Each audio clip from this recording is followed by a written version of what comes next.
Join me at Birmingham's famous back-to-back houses where chimney sweeps have been removing soot in a spring clean like no other. Good afternoon. Campaigners protesting against the teaching of LGBT rights at a school in Birmingham will hold another demonstration shortly.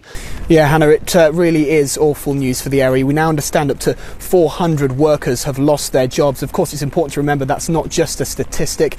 That's now 400 people who don't have an income, and of course that'll affect the livelihoods of many of their families too. So there are hopes that some of the clients will go forward to other contractors in the area and there may be some jobs there, but of course that is a little hope for the 400 people who are tonight without work. Our reporter Lewis Warner is in the newsroom with more. What more can you tell us, Lewis?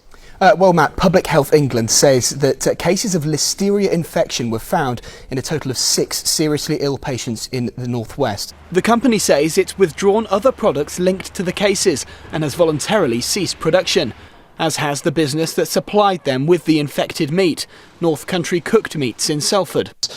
His family have released a statement today. They've asked for privacy in order for them to be able to grieve. But we know that this is part of a national outbreak of listeria. 5 people in total have died.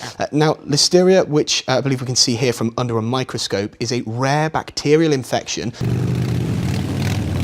It was designed to be a noisy protest. More than 1,000 Rolling Thunder bikers gathered at Junction 21 in Leicestershire to fuel up for a rally in London. Veterans were making a stand over the repercussions of the tragic events of the 30th of January 1972. Civil rights activists marched through Derry in Northern Ireland in protest at new laws that gave the authorities the power to imprison people without trial. Yes, Matt, we're taking a step back in time today to the 1800s when this row of back-to-back houses was created to deal with Birmingham's increased population due to the Industrial Revolution. Now, this court of back-to-back houses is actually the last ones remaining, the last surviving in the West Midlands. At one point, 60 people lived in these 11 houses in the damp, dark and cold conditions. Today, though, they're maintained by Josh Lowe and the team at the National Trust. Just time to point out that the chimney sweeping work that's been going on here today, they don't do it like they used to. They really don't. There were 3 special vacuums used that sucked out the soot from 3 of the chimneys here. For Teresina Roberts, today is a good day.